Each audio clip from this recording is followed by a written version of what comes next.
If you're not building muscle, something's holding you back, and it's not what you think it is. Your progress has slowed down. You're doing the same things that used to work, but now nothing's changing. So you start questioning everything. Maybe it's your genetics. Maybe you're not doing the right exercises. Maybe you're not eating enough. But that's not what's really stopping you. There's something hidden in your workout that's been holding you back week after week, and almost nobody talks about it. So let's break it down. You show up to the gym, you stick to your plan, you feel sore, tired and consistent, but your body looks the same. You're not progressing, and the worst part, it feels like you're making progress, but in reality you're not. Being consistent doesn't mean you're growing. Most guys don't realize what it actually takes until they hit a wall. They think the fix is to do more, add sets, change exercises, switch programs, but that's not it. Before we talk about the real reason you're not growing, you need to understand why you hit a wall and how to push through it. Let's start with something every guy runs into eventually: plateaus. You're making progress and then it just stops. For me, it was cable ladder raises. I stayed at the same weight for months. Eventually, I switched to the machine ladder raises, which forced me to have good form. So I made progress again, and when I came back to the cables, I finally hit 7.5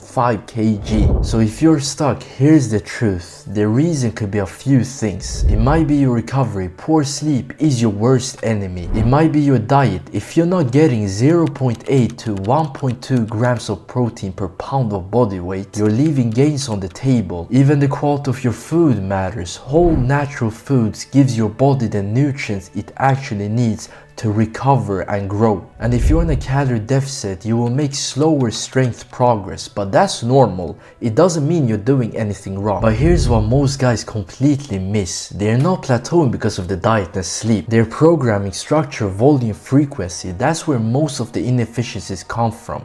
So let's break it down. There are two parts to your training that matters more than most guys realize. One of the most common inefficiencies I see is where guys are doing two variations of the same exercise in the same session. For example, they start with bench press and then go into a chest press machine that also hits your mid and lower chest. Another mistake is starting with isolated exercise instead of compound movements. The thing is, you want to begin your workout with the exercises that demands the most effort. Let's say you're trying to prioritize your lats. That's good, but don't start with lat pullover and then go into heavy bent over rows. If you pre-exhaust the muscle, you won't be able to lift heavy on the compound movements to make them effective. Then there's volume, and the truth is, most of you are doing more than you need. Your bicep don't need 3 different exercises in one session. The same thing with your triceps. On screen, I will show you a list of how many exercises you actually need per muscle group. Screenshot this and remember it.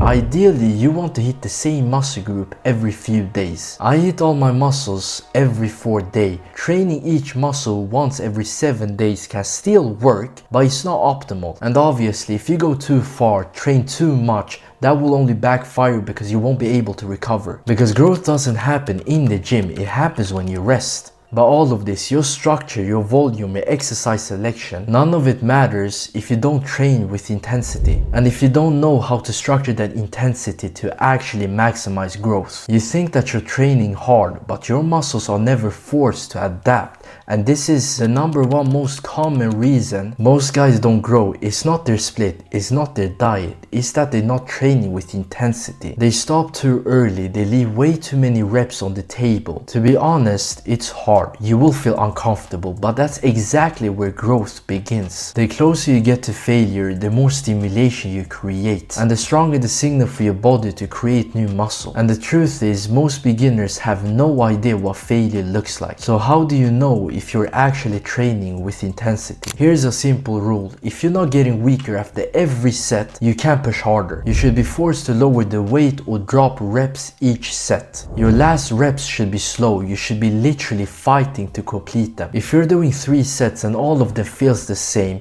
you're not pushing hard enough. If you're serious about building muscle and you want to take this to the next level, but you're not sure how to structure your workouts, how to train with intensity, I offer a coaching program, link in the description. Now yes, intensity builds fatigue. It's inevitable, you have to accept that if you want to grow, and if you don't manage that fatigue, it can start working against you. Here's how you work around it. If training to failure builds too much fatigue, then lower the amount of sets you do per exercise. So instead of doing 3 sets, just do 2 sets, but push those 2 sets to failure. Because 2 hard sets to failure will stimulate way more muscle growth than 3 lazy sets ever will. Now let's say you start pushing to failure, but you realize that your muscle don't recover fast enough for your next session.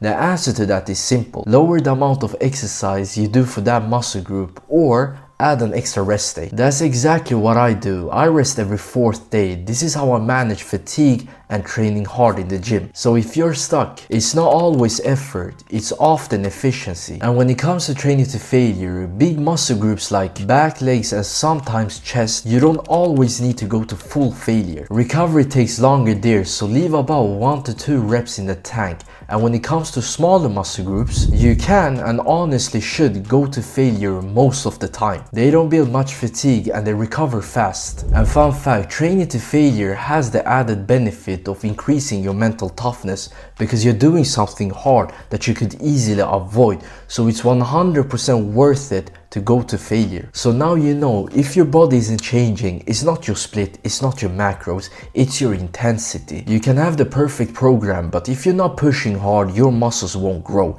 That's it. But I'm gonna keep it honest, just because you start training with intensity, it doesn't really mean that you will get the physique you want. This is also part of the equation a lot of guys fail at. A lot of guys think that, okay, I'm going to build muscles, then lose fat and go down to 10% body fat. They think that getting leaner will solve all their problems and they will become aesthetic, but in this video, I break down why 15% could actually be a lot better for you than chasing 10% body fat. So click here and watch it.